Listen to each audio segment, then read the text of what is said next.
बहुत बहुत प्रणाम समस्त देशवासियों को। हम गीतकार प्यारेलाल यादव की तरफ से आज़ादी दिवस 15 अगस्त की शुभकामना देते हुए आप लोगों से बताना चाहता हूं कि यही 15 अगस्त है जो हमारे इंडिया के लिए, हमारे भारत के लिए एक सवेरा था। हम गुलामी की जंजीरों से जकड़े हुए थे और यही 15 अगस्त हमको आज़ाद किया।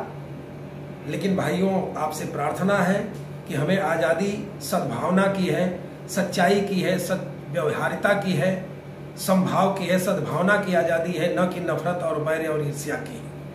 आज़ादी खूब खुशी से मनाइए। क्यों? कि जिन्होंने हमें आज़ादी दिया है। करता कदर कौन माता मही की, अगर जन्म लेने के रिश्ते न होते, आज़ाद होता न भारत हमारा, अगर हिंद में कुछ फरिश्ते न होते।